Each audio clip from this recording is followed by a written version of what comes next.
Hello guys, this is a really very important announcement from our side, so please listen to it carefully.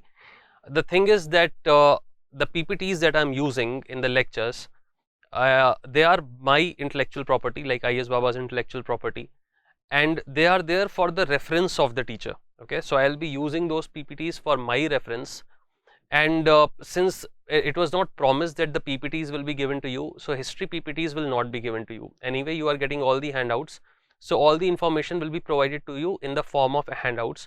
So whatever I'm teaching, if I'm saying that this point is important, you just make the notes of that. And apart from that, there is a lot of English which is written there that is not required. I'll be discussing all the points. Okay, so this is the thing, that we will not be sharing the history PPTs. That's all what I wanted to say, and now please continue with your lecture. Thank you. Hello everyone, welcome to the second part of history, lecture 1.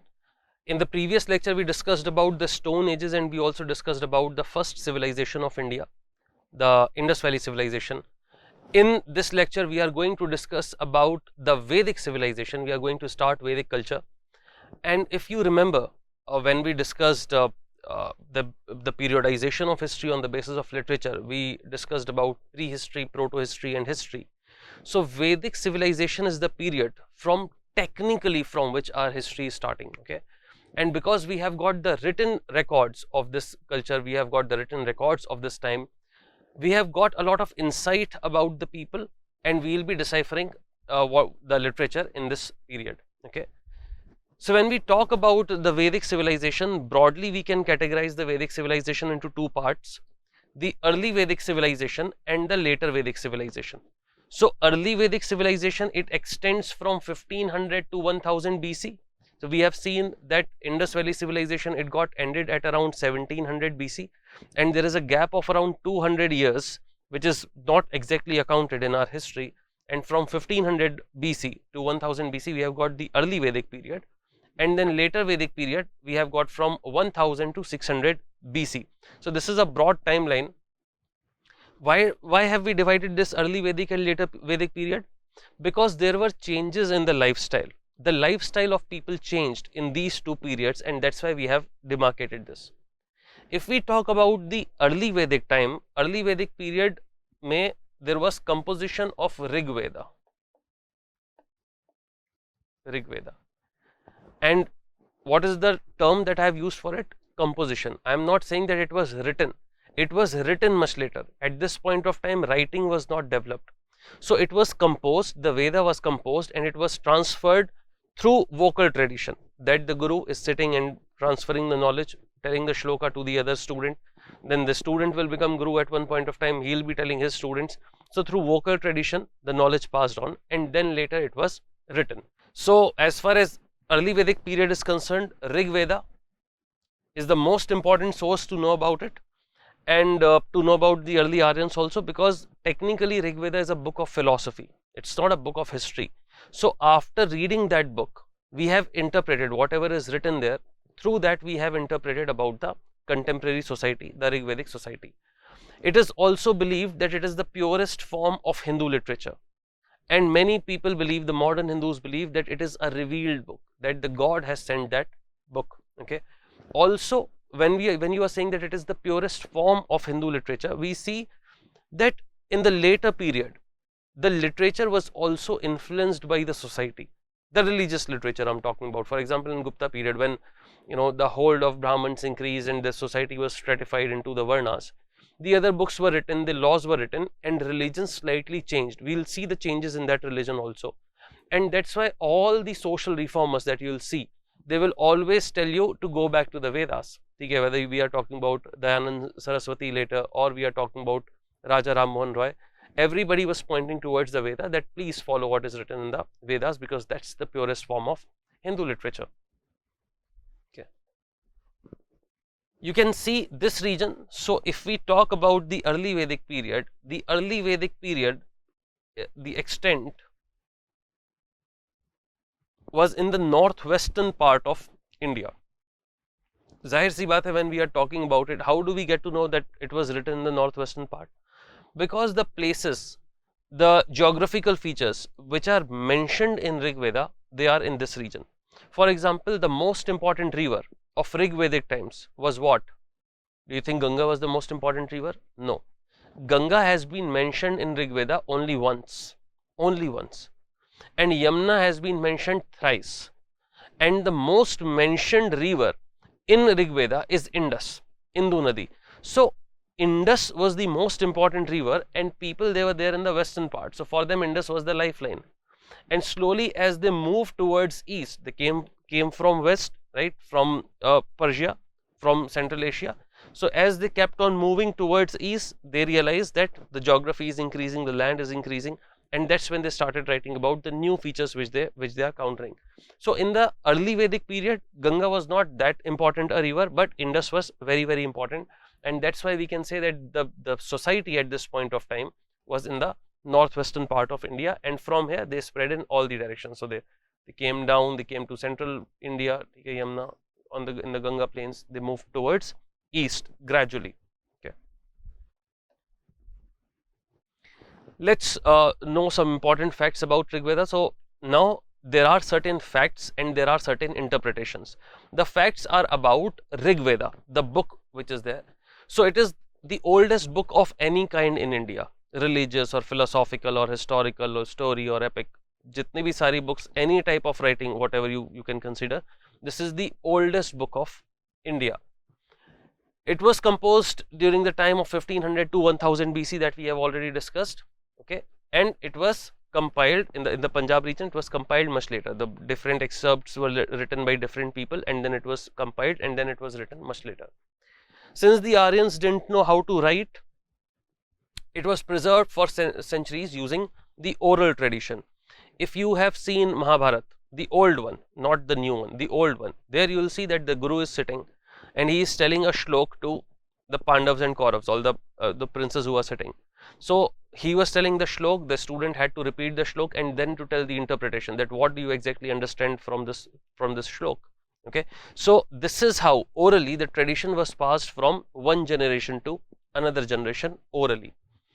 In Rigveda, there are 10 mandals.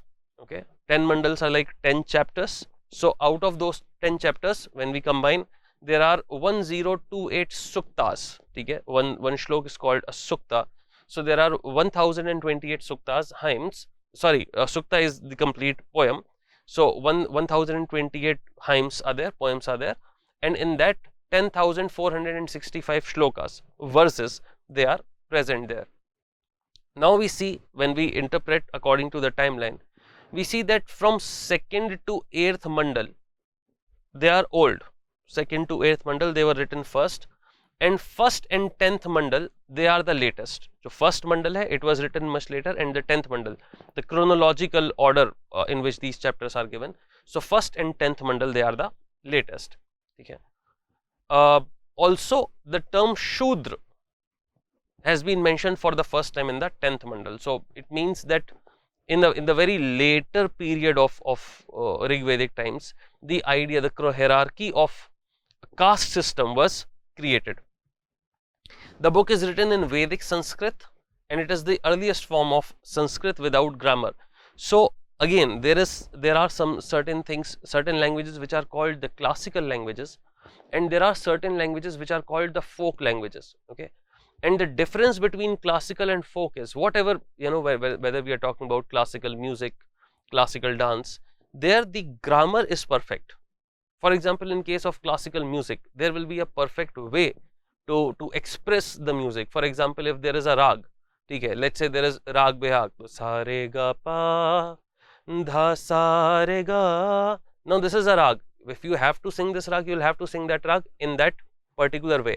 उसमें सारे गा पा की जगह सारे गा सा नहीं कर सकते आप, ठीक है, because language. But in folk, the grammar is not there. Okay, that's the basic root. Folk culture turns into a classical culture when it is refined. Similarly, that's the difference between classical Sanskrit and Vedic Sanskrit. Classical Sanskrit is the refined form of Vedic Sanskrit. Okay. So the book is written in Vedic Sanskrit, and it is believed that it is without any grammar. Okay, the earliest form of Sanskrit, and it has got many things common with Avesta. Avesta is the old Iranian Persian text ठीक है, religious book, and that's why, because there are many things common from Avesta, it is believed that people came from Persia. Aryans, they came to India from Persia. Avesta and Rigveda had used common names for several gods and social classes. So the kind of gods which were worshipped in Persia at that point of time, those gods, they have been used by the Aryans at this point of time. Okay, this is a manuscript of Rigveda, an old manuscript written on a leaf. Okay, chaliye. Gods and goddesses are praised in the books, and modern Hindus believe that it is a revealed book. Modern Hindus believe that the book was revealed to the human beings by the God. Okay. If we talk about this word Aryan, Arya literally means noble, pure, clean, high. That is what is the meaning of Arya. But Aryan, technically it is not a race. Okay, in history you must have read about the Aryan race, about in the world history. For example, Hitler used to call that Germans are pure Aryans. Okay, and there should be superiority of the Aryan race, the pure whites. Okay, but here in the Indian context, the term generally, the Aryan term is not used for race, but it is believed that it is originally came from Eurasia, and it refers to people speaking the same language, same type of language. So Aryan, instead of race, it is a linguistic group. Okay, linguistic group, people who spoke the same language. They came from Persia and they settled in Punjab region, okay, the northwestern part of India. Indus was the most important river for them since they were there in the Punjab region. The main river which is flowing through that is Indus, so it has to be.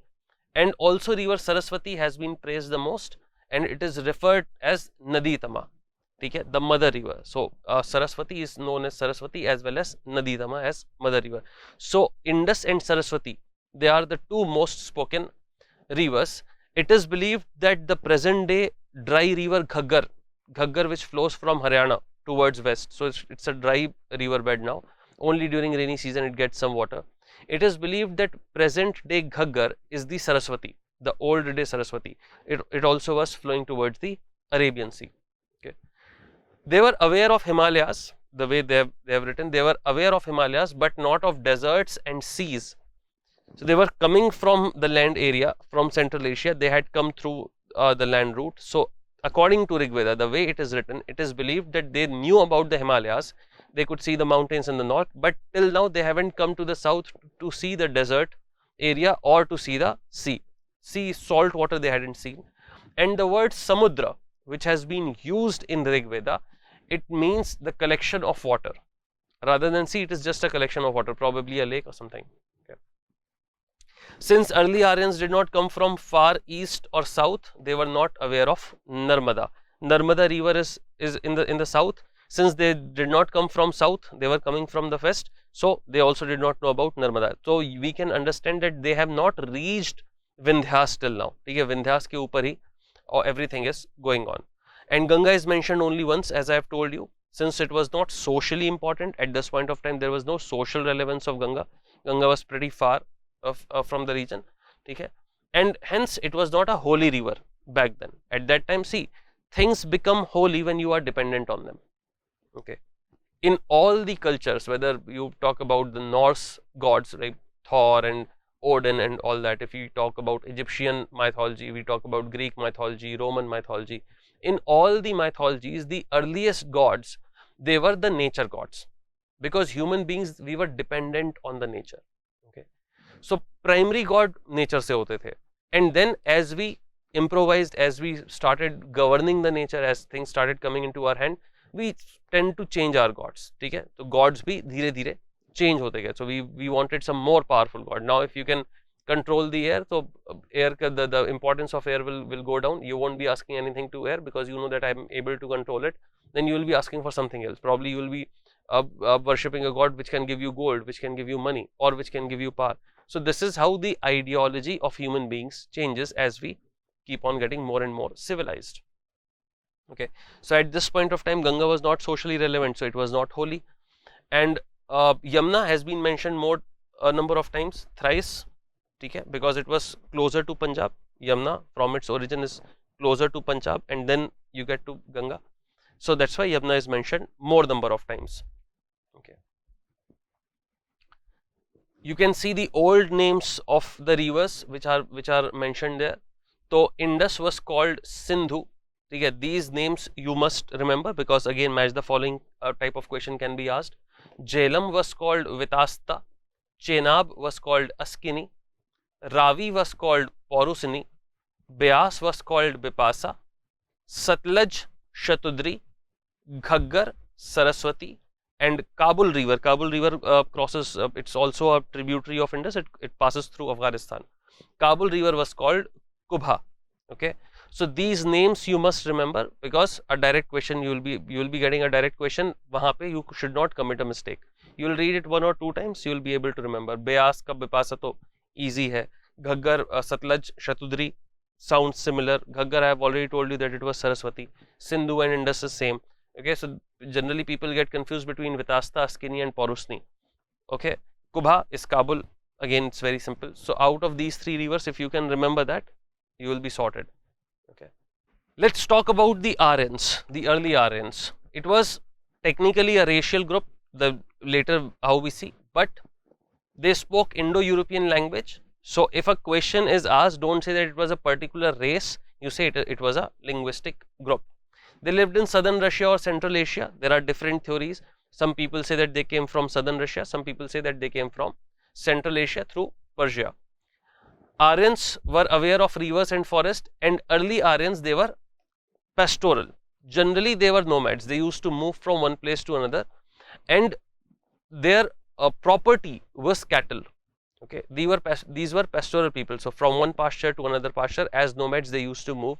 Occupation was also there, but occupation was secondary. So they were not growing many crops at that point of time, unlike Indus Valley civilization. So their life was dependent on their pasture, on their cattle. Horses played a very important role in their life, because they were coming from the west. Horses were bred there, and from 6th millennium BC, the Black Sea and Ural mountain area, 60,000 horse bones have appeared in the Ural region in around 3000 BC. So this is also one of the reasons to interpret that they came from Central Asia or Ural region, because the use of horses had started there. In India, the use of horses had not started. If you remember Indus Valley civilization, those people were not using horses, and we have got very few clues about a horse-like animal. Okay. Because of horses' swiftness, Aryans were able to make inroads through West Asia to India. Because horses are swift, it is easy to ride, okay, easy to move from one place to another. So horses made the life very easy for Aryans. Then how do we know about their presence, about the Aryans? So now we are talking about the interpretation. Before that we were talking about the facts. Okay. About Aryans, the Aryan term has been mentioned 36 times in Rig Veda, and in Rig Veda it is considered as a cultural community, that we are all different Aryans. We might be different tribes, but overall we are Aryans, and that's why the region where Aryans were staying, that was called Aryavrat. Earliest example of Indo-European language is found in an inscription which is 2200 BC from Iraq. Okay. उन inscription से भी when we discover the concept of Aryans. Okay. So we can say that the coming of Aryans has no clear and definite archaeological evidence. They came to India in 1500 BC. Archaeological evidence can be only of that thing which has settled down. If something is not settled down, it is very difficult to find the archaeological evidence, because you are just moving from one place to another. You are not creating any structure. Okay, and that's why the movement cannot be traced through archaeological evidences. So it's an important point which you need to understand. Okay, it is believed that they have used socketed axe, bronze ducks and swords found in northwestern India. Till now, in the early Aryan phase, they have not used iron. In many wrong books, I have seen that it is written that Aryans were able to become so successful, they were able to destroy Indus Valley civilization because they had iron. No, at the time when Aryans had arrived, they also did not have any knowledge of iron, about iron. Okay, so in early Vedic period, iron is not there. In later Vedic period, there is the discovery of iron, and that's what make later Vedic period the later Vedic period. Okay, the discovery of iron. So iron age will start later. Till now, we have not reached the iron age. So these people, they are using bronze and copper, but they are not using iron. Okay. They lived in eastern Afghanistan, northwestern frontier province Punjab, and up to the fronts of UP, जहाँ से Yamuna and Ganga is starting. Okay. Now, the region where Aryans first settled it's called Sapt Sandhva. ठीक है. Sapt Sandhva मतलब the land of 7 rivers. Okay. So Indus, its 5 tributaries, and Saraswati, they combined, they were called Sapt Sindhva. So that was the land where the land of 7 rivers from which these rivers were passing. Because these rivers were passing, the land was very fertile. A lot of pasture was there for the cattle to go and eat. Okay. After coming into India, they had differences with indigenous inhabitants, and the indigenous people, they have been mentioned as Dasas or Dasyus. जो locals थे यहाँ पे, Rigveda is calling them Das or Dasyu. They are lower. They are not the same people. They are not the Aryans. And then later we find that there are racial differences also. So whites have been praised. Like whenever you see some epic, उसमें कोई भी god देखें या देवता देखें, Dev is always shown as white, and Daitya or Asur, they are always shown as dark. So tall, dark, black. Devtas are also tall, white, blue-eyed, light-haired color. So Devta and Daitya, Sur or Asur. So initial differentiation that was there, Arya or Dasyu, that was a racial discrimination, racial differentiation between the people who had come, the Aryans who had arrived, and the indigenous people who were already there in India. Then occupation of Rigvedic society, kya tha sab occupation? So initially they were pastoral nomads. They used to move from one place to another, and they domesticated animals. Domestication of animals was the most important activity, and multiple things they are associated with the animals. They knew farming, but farming was not very developed, and only one crop has been mentioned in Rigveda, and that is Yava. Okay? Yava means barley. So we can understand that only one crop, barley, was grown during the time of Rigveda, and the life was dependent only on the cattle. Okay? Cattle was used for everything. Cow, Gaw, has been mentioned several times, which shows the importance of Gai. In fact, depending on the type of cow which a tribe was having, their Gotra was decided. Okay? Gotra was decided on the basis of the cow which a tribe was having. Okay. In fact, wars were also fought for the cattle, not for the land. At this point of time, they are nomads. So the property is not land, the property is cattle. So if you will fight, you are going to fight for the property. Those fights used to were there for the cattle. Okay. कुछ important terms है which are associated with cow, which are related in which are mentioned in Rigveda.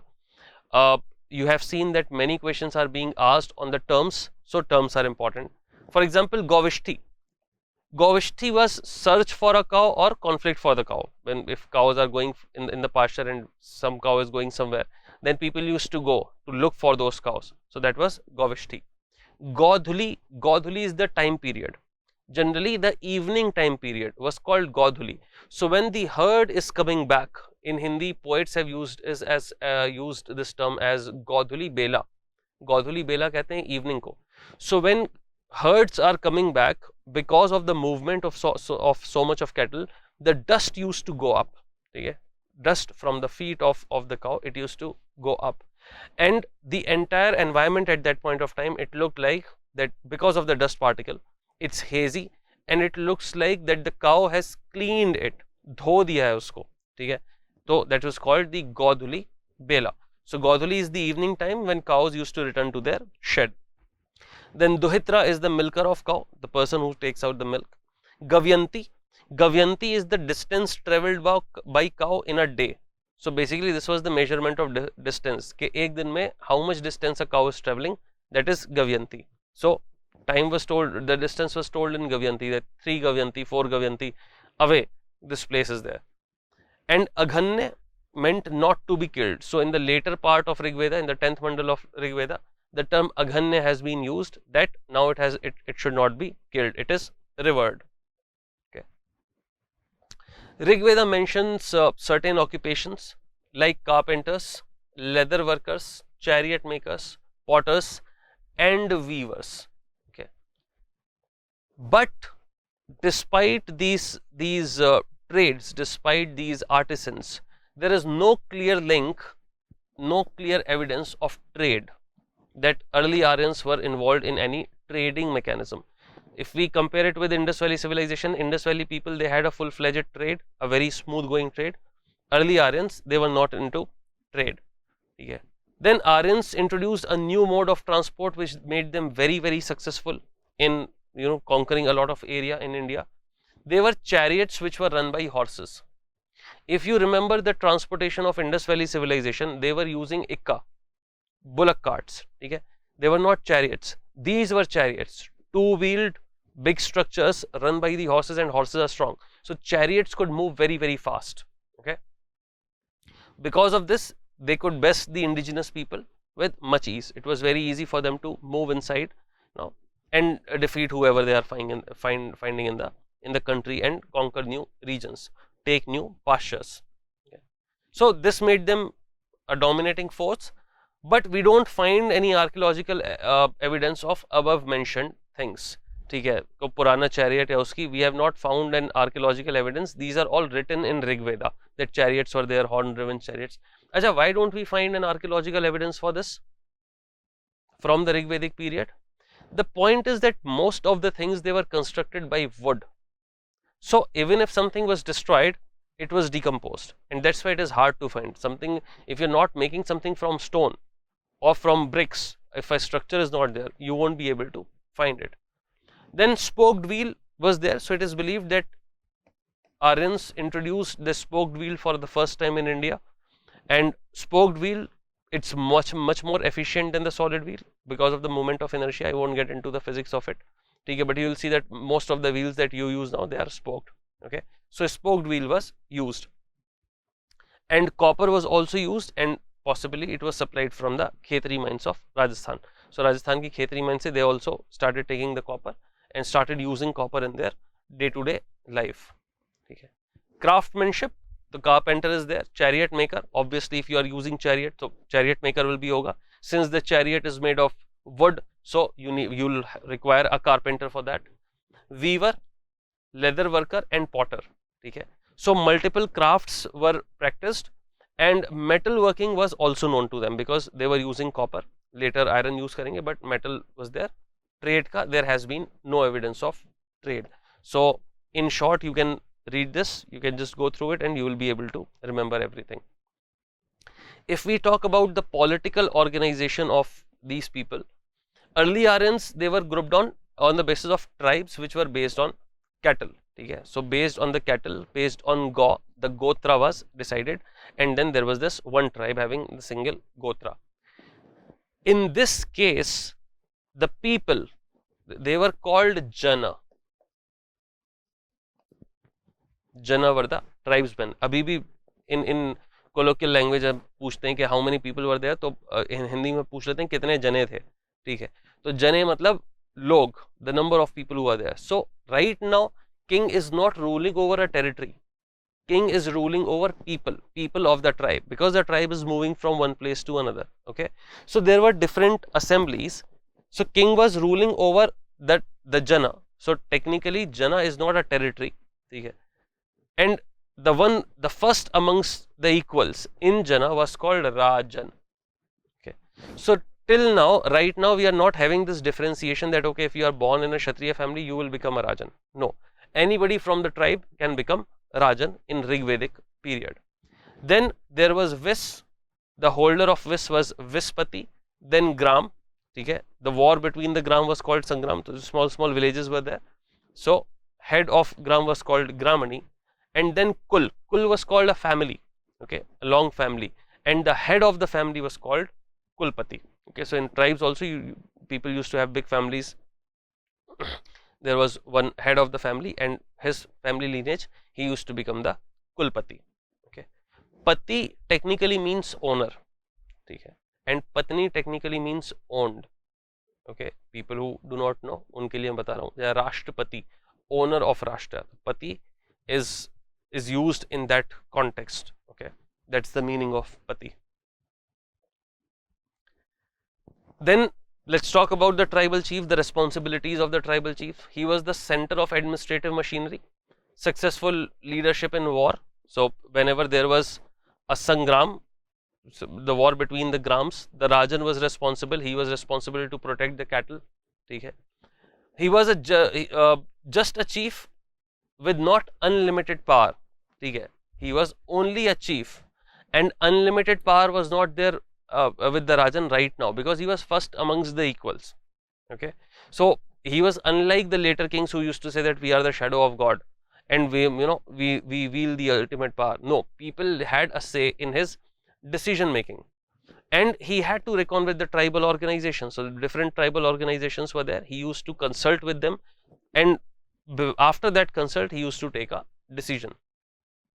He was also elected by the tribal assembly. He was not an absolute monarch, and the post of the tribal leader, post of Rajan, was also not hierarchical. The son of tribal leader was not becoming the king. The most able person was becoming a king in Rigvedic society. He was the protector of his tribe, that was his main duty, and he used to protect the tribe's cows. That was his second main duty, to protect the tribe from any attack and to protect the cow, because that's what, in present day context, that's what land is. So you are protecting, a king is supposed to protect the boundaries. He was supposed to protect the cows. So he fought war for the tribes and offer prayer to God on the behalf of tribe. So he used to pray on behalf of tribe in order to get some gifts from the god. Then there was Purohit. Purohit was a very, very important post, important functionary to help the chief or the king in day-to-day administration. In Rig Veda, there has been a mention of two great Purohits. One is Vashisht and the other one is Vishwamitra. Okay, these two names are given. So it is believed that they were the two most important priests during the Rig Vedic times. Again, as a historical कोई evidence नहीं है, it is written, so it is believed. Vashishta has been shown that he was slightly conservative. He was more conservative about his ideas, and Vishwamitra is shown as more liberal. Okay, and then he composed Gayatri Mantra to widen the Aryan world. Vishwamitra is believed to have composed the Gayatri Mantra to widen the Aryan world, to spread the idea of the Aryans. They inspired kings for action and praised their exploits, expecting rewards by they, I mean Purohit, not Vashisht and Vishwamitra. Okay, so the Purohits, they used to inspire the kings so that they can go, they can war, they can win, because that inspiration is important. That sometimes you win a battle because your morale is very high. Many people qualifies the exam just because they are confident. They will have knowledge, but other people who are having a lot of knowledge, much more knowledge than the people who are qualifying, those people, they do not qualify because they question themselves. They doubt their ability.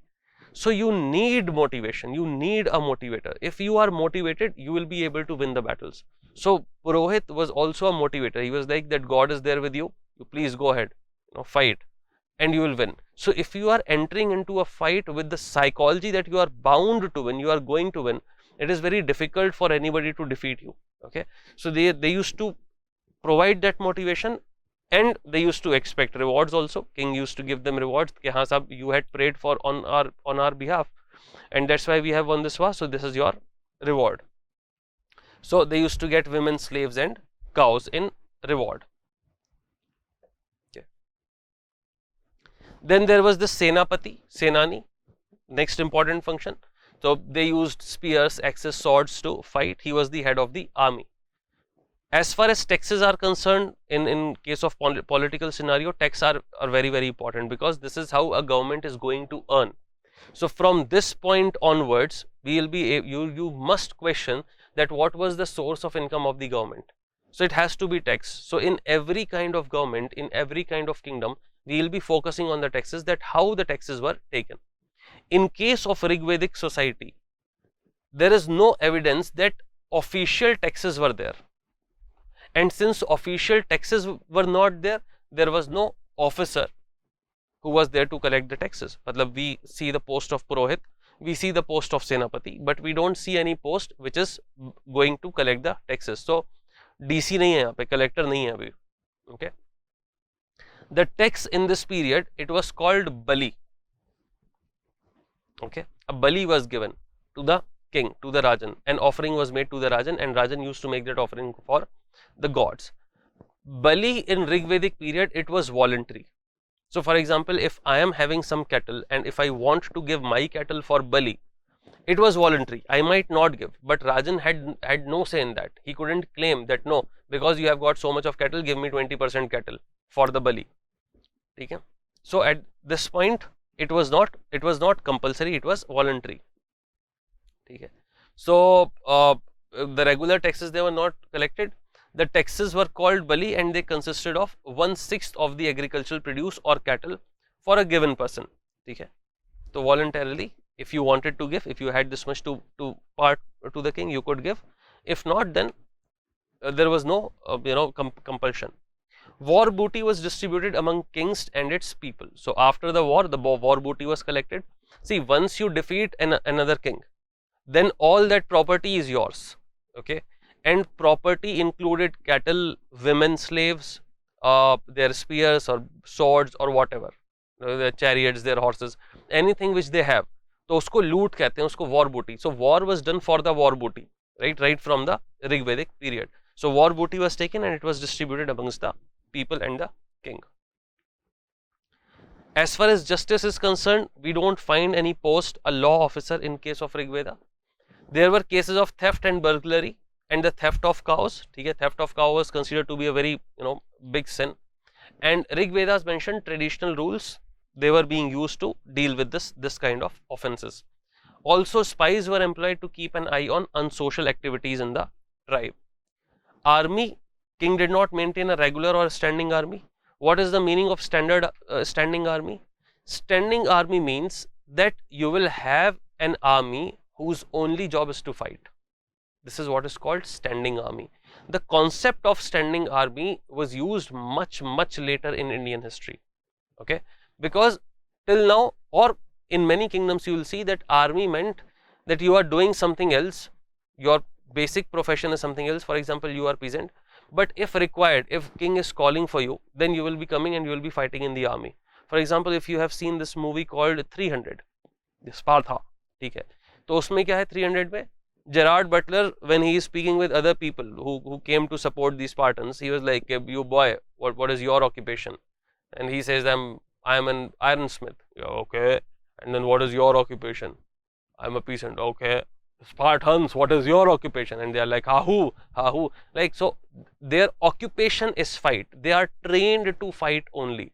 So in case of a standing army, you will be having an army, money will be paid to you, salary will be paid to you only to fight. You don't have any other occupation. Okay. So this concept was used much later, the idea of standing army. Till now, there is no standing army, and all people who are working somewhere else, they are employed in the army to fight. In times of war, king mustered military, whose military functions were performed by different tribal groups. ठीक है, Gana, Gram, Sardha, अलग different tribes were there. They used to come and they used to contribute. ठीक है, चलिए. So technically, military element was stronger because people had to fight, and civic element or civil system or territorial system, it was not there in the Rigvedic society because people had to move from one place to another. Okay. Now there has been a mention of battle of 10 kings in Rigveda. Okay. So this question can be asked at which of the following texts mention the battle of 10 kings. So you must write Rigveda. 10 kings in this, all the regions, they have not been mentioned, but what have we taken from there? Those characters we will talk about. So a battle of 10 kings has been mentioned in Rigveda. ठीक है. Broad line, the broad fight. ठीक है. We see that Bharatas and Tristu, that was the ruling class of Aryans, and they were supported by Rishi Vashisht. ठीक है. And then the Bharatvarsha country, it was named after a tribe which was called Bharata. ठीक है. So there was the tribe, a big tribe. It was called Bharata tribe, and On the name of that tribe, the Bharatvarsha country was named, and this term appeared for the first time in Rig Veda. Okay, the 10 chiefs, 5 were the head of Aryan tribes, and the rest were non-Aryan people. Okay, and they opposed Bharata ruling clan. Okay, तो वहां पे there were tribes which were in favor of Bharata tribe, there were tribes which were not in favor of Bharata tribe. ठीक है, the non-Aryans. The battle was fought on the bank of river Porushni. ठीक है, रावी के bank पे the battle was there, and winner इसमें Sudas won and supremacy of Bharatas was established. So technically the Aryans won and Bharatas were established there, and Purus was one of the tribes which got defeated in this battle. So this was the battle of 10 kings, broad battle of 10 kings. There is no need to get into the details of 10 kings. Zahir si baat hai, if it is being written in a Aryan book, then Aryans has to win. Okay? This is a technicality that you need to understand. So it was the battle of 10 king between Sudas. Sudas was the Bharata king, okay, of Tristu family, and the confederacy of 10 well-known tribes was there: Spuru, Yadu, Turvasa, Anu. These are all different 10 tribes. There is no need to get into these names. Okay, so 5 of them was Aryan tribe, 5 of them were non-Aryan tribe, and they were all fighting against the Sudas or the Bharata king. Finally, the Bharata king defeated the 10 tribes. Okay, so that is the battle of 10 kings. If we talk about religion and faith of this time, so it is believed that Rig Veda believed in one God. ठीक है, इसमें एक श्लोक है एवा एक द्वितीय, he is one and not two. So idea of monotheism, idea of one great God was there. Okay, there is only one God and there are no two gods, and they believed in a formless God. Na pratimasti. Na pratimasti matlab he has got no image, he has got no pratima. So Rig Vedic God is one God and it has got no image, it is a formless God. And that's why later also Arya Samaj, Dayanand Saraswati, he was against the idol worship. Aapka Raja Ram Mohan Rai, he was also against the idol worship. So later many of the reformers who had come to who said go back to the Vedas, they were all against the idea of idol worshipping. Overall, in the Rig Veda, 33 gods and goddesses have been mentioned. So all different natural powers, natural powers, they have been given the status of God under the supreme God. Usme kya hai? The most important king was Indra. Indra was rain plus destroyer of fort, and his weapon was thunderbolt. Okay, he is also called Vajrapani. Okay, thunderbolt holder, Vajrapani. So Indra was the most important, most powerful god of this time, because people were scared of the thunderbolt. That was something unique, that was something new, and that was something very, very powerful. Then Agni. Rig Veda starts with the name Agni. Okay, Agni is god of fire, and he is considered to be an intermediary between the god and man. So if man wants to speak with God, if man wants to give something to God, he makes this offering to the Agni, and Agni takes it to the god. Then Varun god, he was the god of cosmos, god of water, okay, and god of moral order. Som, god of plants, and an intoxicating drink has also been named after him, which is called Somras. Prithvi is the goddess of earth. Usha is the goddess of morning or dawn. These names are very, very common. These names are kept, generally children are named on these names, on the names of gods and goddesses. So if a question is asked on this, you will be able to answer it easily. Aditi is mother goddess, and Vishnu was sun god at this point of time. Okay, none of these gods, they have been mentioned as the supreme god, that this god is superior to the other god. So the competition has not been there in Rig Veda. They are all shown as equal.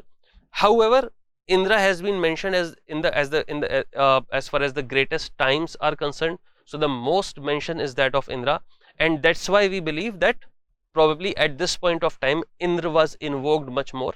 Okay, and he was the most important god, and the second most important god was Agni. So Indra, number of times Indra has been mentioned, the second most number of times Agni has been mentioned. The Rig Veda, it starts with the name of Agni. Okay, and then it is followed by Varun. So a chronological order can be given, that which of the following kings has been mentioned for the most number of times, or write the chronology. So Indra, Agni, Varun. This is how you need to remember. Beyond that, I don't think they are going to ask any chronology. Then what was the mode of worshipping? The mode of worshipping was recitation of prayers and offerings of sacrifice. So Bali was given to God. So a lot of cattle was killed at this point of time. Bali was given, but since Bali was a voluntary thing, it was not necessary that a person is giving Bali or not. Okay, so the society was not that violent. Why am I telling this to you? Is because when we'll be discussing about the later Vedic age, you will be able to see this contrast. Prayers were important, and both collective and individual prayers were made. Individually also you were asking God for something, so you were doing a yag, and collective prayers were also there. Collective yagya was also done, where a king used to, in the presence of the entire tribe, he used to represent the tribe, and on behalf of tribe a yagya was going. Every tribe had a special god. Okay. Even now there are special gods for many tribes. Okay. So Rajasthan there is Karni clan, so different clans are there, they worship their own gods कि ये हमारे god हैं. Okay, हमारे घर के मतलब हमारे पूर्वज, our ancestors have been praying to this god. Okay, so whole clan offers prayers to God in singing manner, because if you look at Rig Veda, it is poetic in nature. It is written in the form of shlokas. Okay, it's poetry. 2 lines are there, उससे श्लोक बनता है, तो it is written in poetic form. Indra and Agni were also invited to take the sacrifices made by the whole tribe. ठीक है, animals were sacrificed, whole clan offered sacrifices to God. चलिए, ठीक है, भैंस बलि आज भी होती है. ठीक है, buffalo is a bali of buffalo is given still now generally in Kali Mata temple, and in Andhra it's very famous. So you have to cut the neck by one stroke. So that is called bhais bali. So at that time also bali was very common. There is no sign of a temple like structure because idol worship was not there, and hence a temple was not made. Usually yagya was done, yagna was made, so a fire altar was made, it was constructed, and wood was put into it, and in that fire altar whatever bali was given, whatever offering was made, it was made there. Okay, so most important aspect of religion in Rig Vedic society was fire altars. Yagya बहुत important थे. There are some important yagnas that you need to know. One was Rajasuya Yagna. Rajasuya Yagna was done during the coronation of king, when the king was made the king. ठीक है, and in order to commemorate the coronation every year. So with every anniversary of the coronation, then also Rajasuya Yagya was done. Then there was this yagya called Ashwamedh Yagya. Ashwamedh Yagya में क्या होता था, that an ashwa, a horse, was seen as the image of God. So one horse was selected and that horse was left. It was done to show the power of the king. So that horse was selected and it was made to move around with few soldiers. Okay, and wherever the horse is going, nobody was allowed to catch it. If it is going to a different territory, right, your neighbor's territory, and if he is catching that horse, it means that he is challenging your authority. So there will be a fight between the king who is holding the horse and the king who has left the horse. Whatever territory that horse will move, that horse will take, that territory will become part of your territory, and that will show your dominance, that you have done an Ashwamedh Yag, a successful Ashwamedh Yag, and nobody challenged you. Okay, then he was accompanied by the king's warrior. He used to traverse the region, come back. Okay, then that horse was sacrificed. Okay, he used to stay with the queen for one day, and then that horse was sacrificed. And you know the idea that the sacrifice, now the image of king has turned into king. That was the idea behind that. Vajpayee Yagna was done. It was done to gain strength, to gain the divine power from the king. And Vajpayee Yagna में क्या होता था कि there was a chariot race, between the king and different chariots, and king's chariot was made to win. जाहिर सी बात है, he was made to win. अपनी race, if he is losing, how will he be able to gain the strength? तो जैसे Aladdin वाले देखा dictator movie, so he is running in his own race and he is becoming the world champion. Yeah, the same thing. So a chariot was made to run in order to gain the strength, and the king's chariot was made to win. Now the point is that in all these yagnas, there were multiple other types of yagnas also. In all these yagnas, hundreds of cattle were sacrificed. Okay. In Rig Veda, we see that there were 16 priestly classes.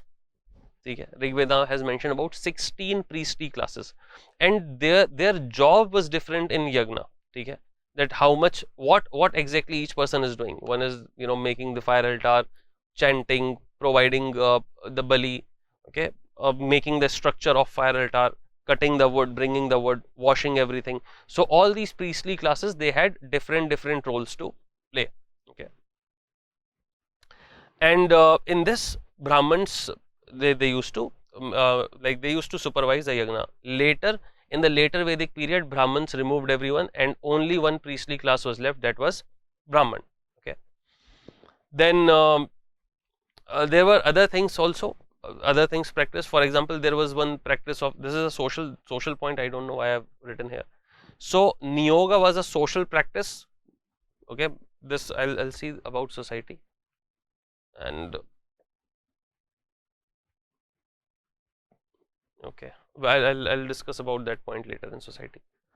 Then early Vedic Aryans, they were not able to explain the reasons of natural forces, so they found their faith in their surroundings, okay. They were not able to understand the rains, the sun, the moon, and all of them, they were personified in the anthropogenic form, okay. So sun god, moon god, plant god, everything was personified as a human being, a human form. So anthropogenization of that was done. Indra was the most important god, known as Purandar, or the breaker of the forts, and they played the role of war god, okay, leading the Aryan soldiers into the victory.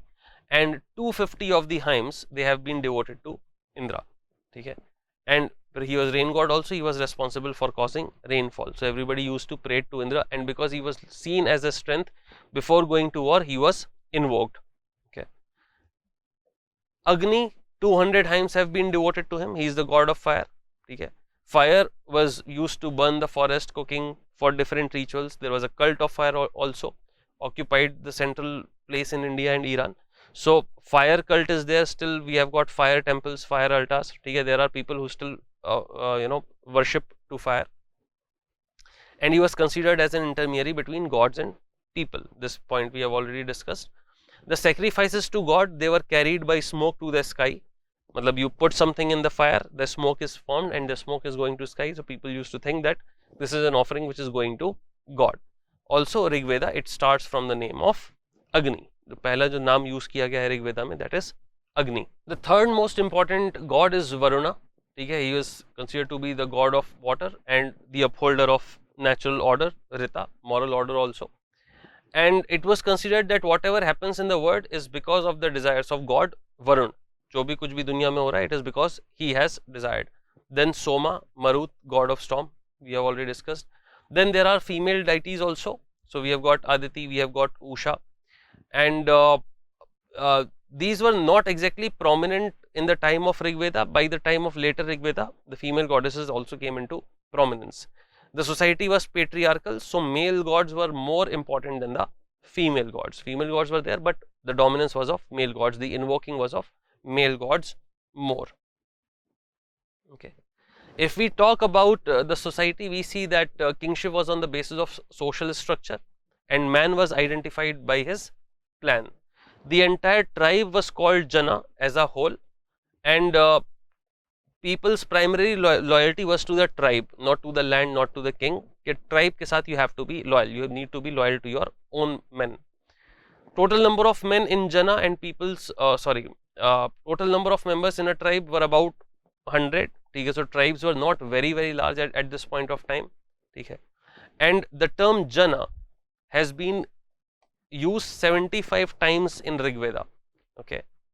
And the term Janapada has not used even once. It means that till now the idea of territory in the Vedic period is not there. Janapada was the territory about which we will be discussing later in later Vedic period. So till now the only thing over which a king is ruling is Jana, no territory. Janapada has not been given. Vis is another name for tribe, and it has been mentioned 170 times in Rig Veda. And Vis was divided into many gram, smaller tribal units for fighting. So those, everything which we are using right now, gram, Vis, all these are tribal forms, subsections of the tribe. It has got nothing to do with region or a territory. And the fight between the grams, the fight between these small tribes, it was called Sangram, the clashing of grams with one another was sangram, war. Okay.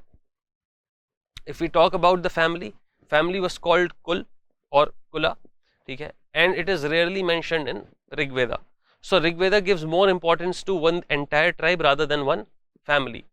So family system during early Vedic times was that of joint family. Everybody used to live together. So mother, father, sons, grandsons, cousins, everybody are living together at one place in one roof.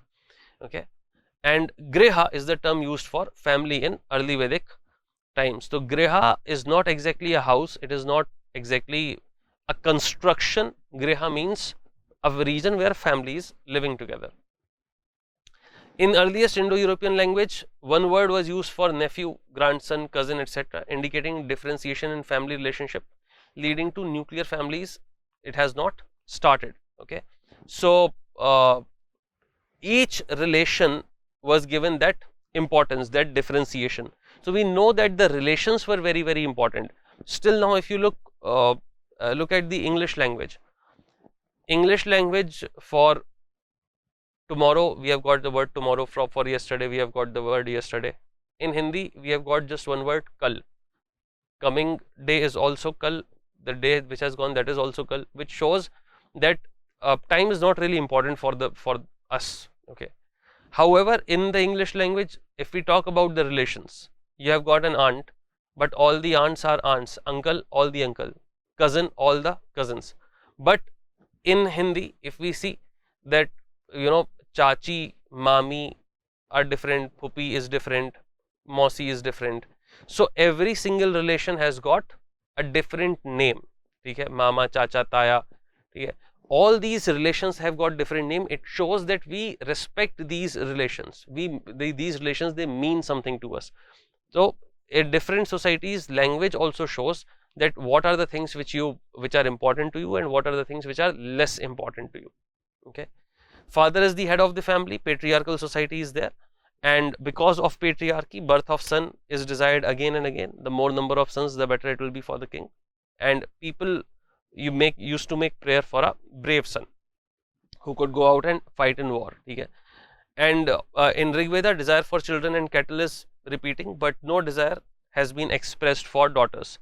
Matlab, all the prayers which have been mentioned again and again, they show that there has been a desire for son, or there has been desire for more cattle, land or power, but a specific prayer for the desire of daughter is not there, which shows that the society was patriarchal.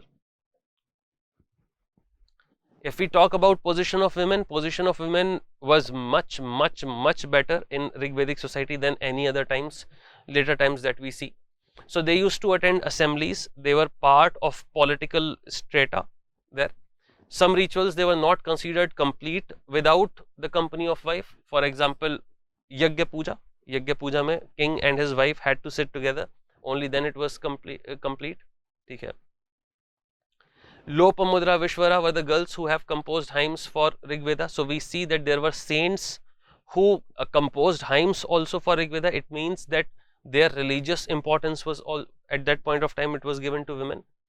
And literary evidence, it does not exist. If we talk about marriage institution, it was established, and symbols of primitive practices also survived, the tribal practices which were there at that point of time. Instances of polyandry were also found. Polygamy is a neutral term. Polygamy. Okay. Polygamy can be of two types: polygyny and polyandry. Okay. Polygyny means that a man is having multiple wives, and polyandry means that a wife is having multiple husbands. Okay. In case of Rig Vedic society, both the practices were there, both have been seen. However, polygyny was more as compared to polyandry, and concept of divorce was absent. Marriage was indissoluble. एक बार अगर शादी हो गई, then जन्म जन्म का साथ, तो वो मरते दम तक you'll have to stay together. The idea of divorce is not there. Child marriage, there is no mention of a child marriage, and widow remarriage is also allowed in this period. So we see that many of the problems that we will be seeing in the Indian society later, they are not present as at this point of time. And the point which was there before, which I skipped back then, that point was niyog. The idea of niyog was there. Niyoga. Okay.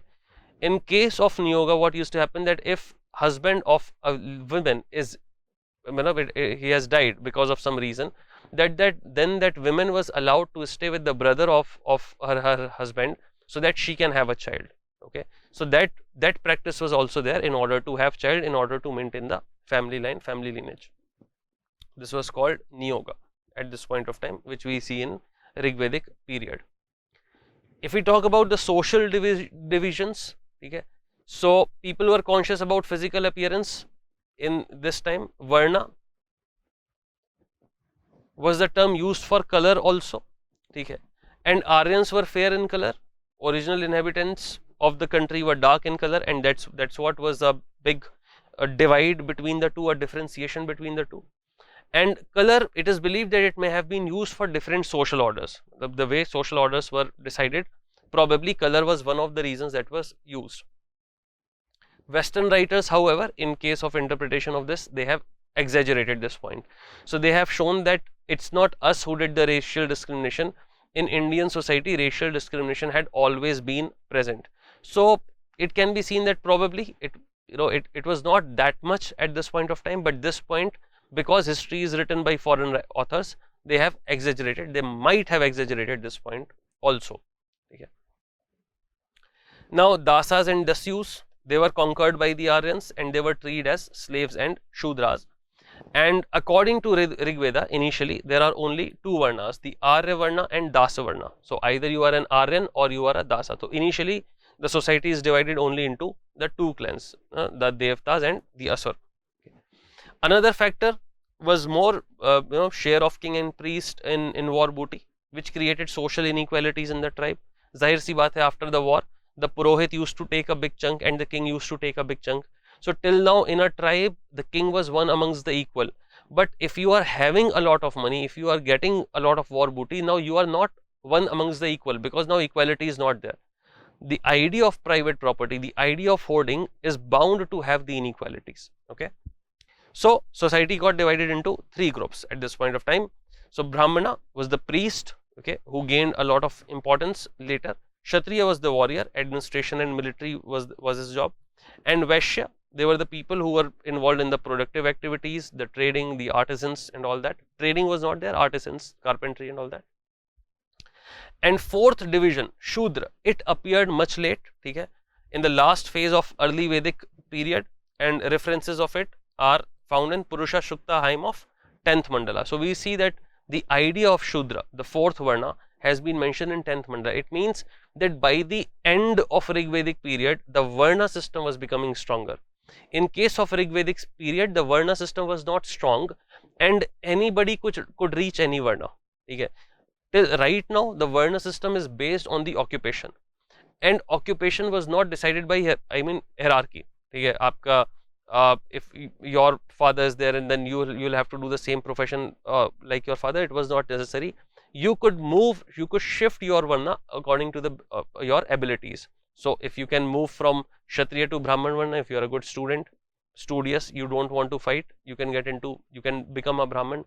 And a person who knows how to fight well, he will automatically be Kshatriya, he will be put into the army. So at this point of time, that this strong hierarchy was not there in the caste format or Varna format.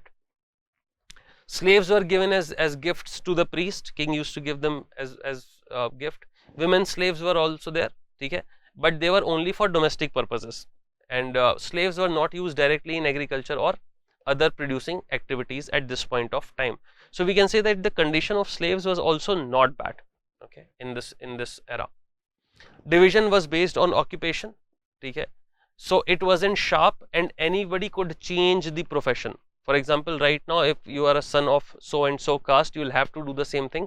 This is very, very strict, but at that point of time, it was not strict and people could change their profession. Changing the profession means you could change your caste. So caste was not fixed. Okay. So one of the members of a family, it's written in Rigveda, it says that I am a poet, my mother is a corn grinder and my father is a physician. Okay. We belong to different varnas by our profession, but still love together. Okay, so this was the idea, that people in the same family could have different varnas. Economy was pastoral, ठीक है, surplus was not very significant. आपका crops were not grown, only barley was grown, only java was grown. Gifts of land and cereals were very rare. जब when you are not owning the land, तो फिर you won't be able to gift any land. Cereal also, because you are not growing too much to gift it to somebody else. And social division based on tax collection or accumulation of land property is absent right now, and society was tribal and largely egalitarian in Rig Veda. Okay, so this is all about Rig Veda, and in the next lecture, in the next session, we will be starting with the later Vedic period. So I hope that till now history is clear, थोड़ा सा factual है, and you might find it slightly repetitive and boring, but क्या करें यार, मतलब पढ़ना तो है ही, है ना. So you cannot say that I'm getting bored, so I won't get a rank in UPSC. That's not your choice. Okay, so many of the facts that I have discussed, there is no need to go in further detail. This is more than sufficient. Okay, you need to keep revising, and you need to remember these points. Other points which are there in the exam, understanding these points, understanding the broad structure of a society, you will be able to get to those points. You will be able to understand whether a statement which is given in UPSC, is it right or wrong. Okay, so in the next lecture I will see you with the later Vedic period. Till now, have a nice day. Bye bye.